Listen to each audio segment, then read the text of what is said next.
No, I will not tie your kangaroo down, sport. And no, the Milky Bars are fucking well not on me.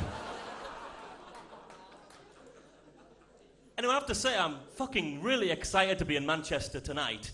I do mean that. I'm not just saying that just to blow smoke up your asses and make me like me. See, I spend a lot of time in Leeds, and I kind of find coming across to Manchester a bit like taking a trip into the future.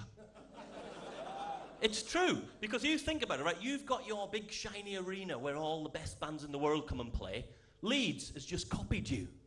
You had the Commonwealth Games, which I kind of think are a bit like sports days for fat kids, but that's by the by. But you had the Commonwealth Games, and Leeds has just launched a fun run in Temple Newsom Park. And of course, you've got your lovely confusing tram system. The Lord Mayor of Leeds in January spent the entire year's transport budget for Leeds on the biggest fucking ski electrics track you were ever going to see. In fact, the only thing Leeds needs to do in order to transform itself into New Manchester is somehow persuade the entire south of England to support its local football team. Anyway, that's the introductions out of the way. I think I've probably offended you all suitably now. It's a big year for me this year. I'm going to turn 40 in the summer. And I know for some of you, especially the young people, that seems like a hugely unimaginable age, isn't it? And some of you are thinking, well, he's quite fucking young still, isn't he? But to me, it does feel really old, because I remember dancing to Pulp's Let's All Meet Up in the year 2000 and thinking, well, when we do, we'll all arrive in fucking flying cars, won't we? But the thing about getting old, right? The thing about getting old is it's not very exciting. All I've found is that I've just got grumpier and grumpier. And I'm not getting grumpy about the big things in life. I'm getting grumpy about tiny little pissy things that just get on my tits. So, for example, right, I came home from work the other day, and my wife said, Daniel, did you have a good day? Do you know what my answer to that perfectly normal question was? I shouted at a cyclist. Seriously, I did shout at a cyclist. What did that lycra-clad twat think the big red shiny light was trying to tell him? It sure as fuck wasn't run over the specky dick crossing on the green man.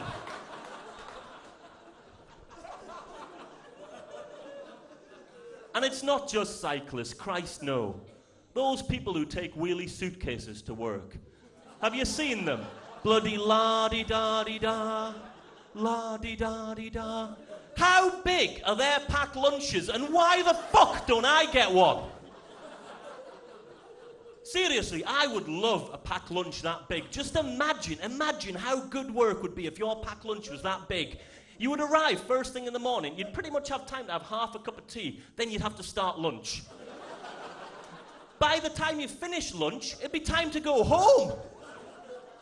I mean, don't get me wrong, I'm not saying that going to work and doing fuck all day is my ideal day at work. I do have a work ethic, it's just unfortunately I got it from my mum, and she last had a job in 1971. Actually, talking about jobs, I have given it some thought, and I've decided what my ideal job would be. It'd be a cleaner in an art gallery. I realise that's very, very specific, but you see, I read a story the other week, right, about this cleaner in Italy who got sacked for accidentally throwing away a £15,000 piece of art. Do you know what it was? It was some biscuits that some twat had crumbled up and spread all around the gallery floor. Biscuits! It wasn't like she'd accidentally crumpled up the Mona Lisa and put it in the fucking recycling. She'd just hoovered up some fucking biscuits. And it's not the first time that a cleaner's fallen foul of modern art. A few years ago, a cleaner in London took one look at Tracy Emin's modern masterpiece, My Bed, which was basically just her unmade bed transported into the middle of a gallery. Now, she looked at it and thought, fucking hell, it's been vandalised. So she made the bed. And I'm kind of hoping in my head that maybe she'd put a little chocolate on the pillow when she was finished. And then there was another one who came into the gallery the morning after Damien Hirst and his chums had had a big party. And for some reason, she didn't realise that all the empty beer bottles and overflowing ashtrays,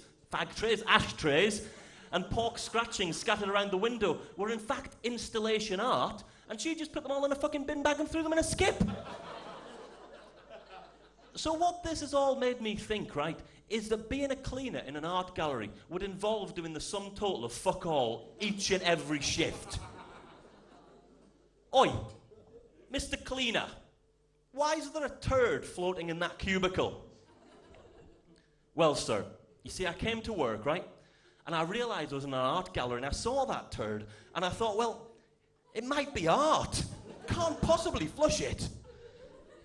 And why didn't you empty the bins? Art. And the dishes, why didn't you do the dishes? Art. And the fag butts outside the main entrance? Art.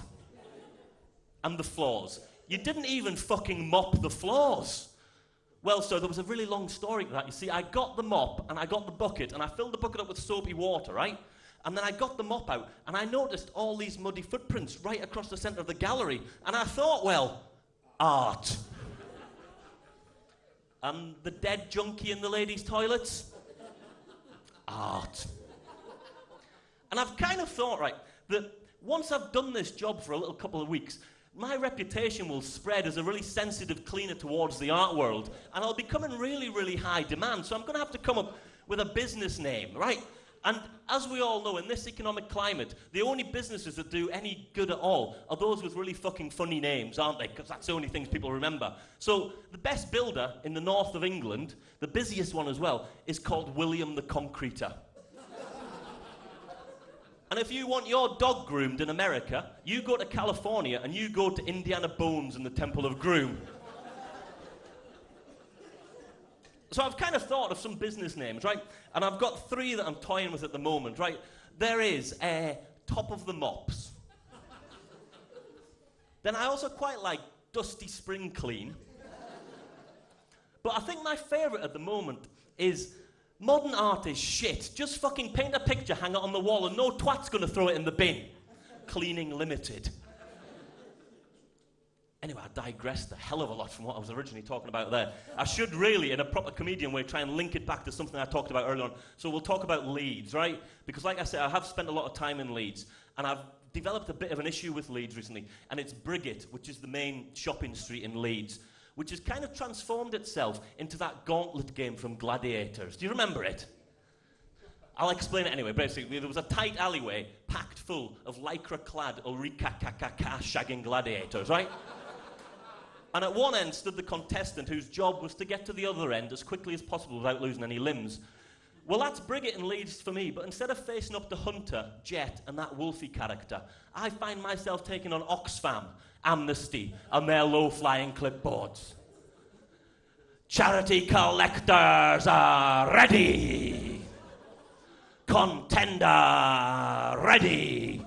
And I'm off, and I'm walking down the street, and someone stops me and it's, sir, £2 a month just to save the dolphins. And I duck down under the clipboard and I continue up the street.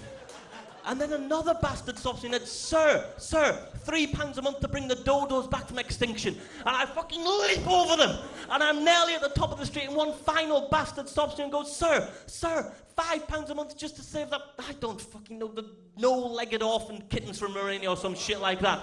And I'm down on my hands and knees, crawling fucking commando style to the top of the street. And when I get there, I am covered in fucking fag butts and chewing gum. And it was getting to the stage when every time I went shopping in Leeds, I had to take a change of clothes with me, purely so they would fucking let me into Primark when I got to the top of the street. And then one day, right, I was changing in a telephone box. And it struck me how to stop these bastards dead. I invented a game, and I call it Earn Your Donation. And basically, it works anywhere you go. I can now walk up any street anywhere in the country, confidently looking these chuggers dead in the eye, daring them to stop me. And when they do, I explain the rules of the game, and most of them flee in fucking abject terror. But just occasionally, one of them rises to the challenge. And yesterday morning, it was this lovely little old lady who was collecting money for the Salvation Army. She could have been your grandma. And in exchange for her £5 donation, she walked up to the nearest policeman, looked him squarely in the knees and went, "Get fucked, sonny!" And then there was the big issue seller, and in exchange for the price of the magazine and a cup of coffee from Starbucks, because I'm not tight, he stood on a bin in the middle of Leeds and sang I'm a Little Teapot with all of the actions in the right places. It was fucking beautiful. But my favourite, by a country mile, was this really, really fit woman, right? She had boots that came to here. She had a skirt that hid nothing at all. And a really novel way of asking for a donation. She came up to me, she looked me in the eyes, she grabbed my cock and went, "Do you want any business, sir?" And I kind of said, yes, but you will need to earn your donation. And she took out what was basically a menu of all the different things she would do in exchange for a donation. So I gave her a £5, and she wanked me off in the change rooms in Primark.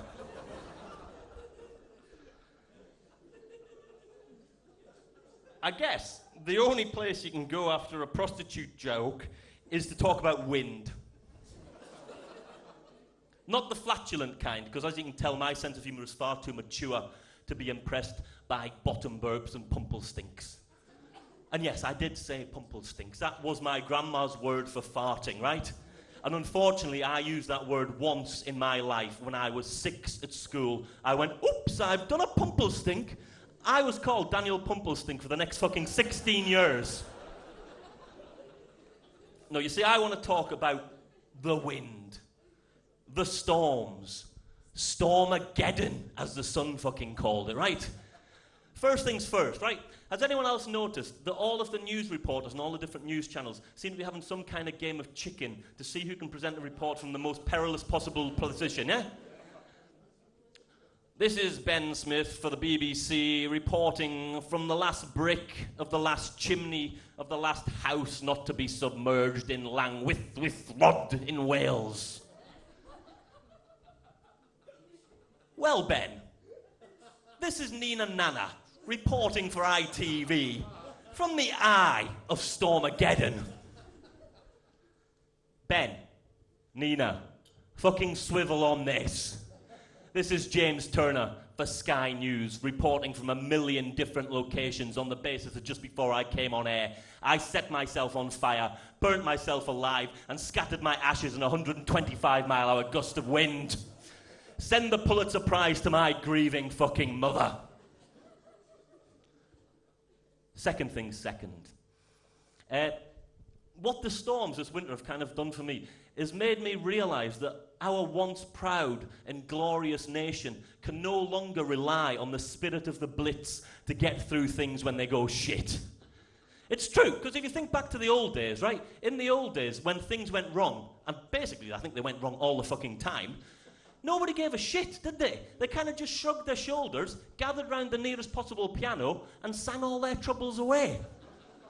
But these days, right, if the slightest fucking tiny thing goes wrong, everyone goes fucking doolally. I mean, I was on a train home the other day which was 23 minutes late. 23 minutes. You would have thought, judging by the way people were frantically texting and phoning their loved ones crying, that the end of the world was nigh, rather than the fact that possibly, just possibly, they were going to miss the start of fucking Coronation Street. Right, and do you know who I'm sorry, I forgot. This is new, isn't it? There we go. I was doing so well on that new stuff then. We'll continue on.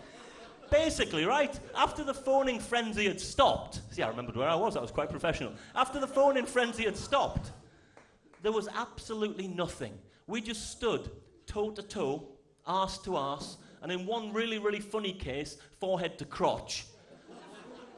And nothing happened. I mean, where the fuck was the spirit of the Blitz? I'd come prepared. I had song sheets in my bag with the lyrics of Who Do You Think You're Kidding, Mr. Hitler and Jerusalem on, just for when the singing started. But there was nothing. Nothing at all. I blame fucking Network Rail for not installing an in case of emergency piano on every single carriage of every single fucking train. Because Manchester, let's face it, we wouldn't have won 2 World Wars and 1 World Cup without having pianos on every corner that we could gather at and sing when things went shit, do we? And we are not going to defeat Stormageddon or the next media-invented crisis if there is not an easily accessible piano available for every commuter in this fucking country. So remember, people of Manchester, some things in life are bad. They can really make you sad. Other things just make you swear and curse. When you're chewing on life's gristle, don't grumble, give a whistle. And this will help things turn out for the best. So, spirit of the Blitz, people, always look on the bright side of life. Do-do, do-do, do-do, do-do. Always look on the light side of life. Do-do, do-do, do-do, do-do. You have all restored my faith in human nature. Thank you for listening, Manchester. Good night.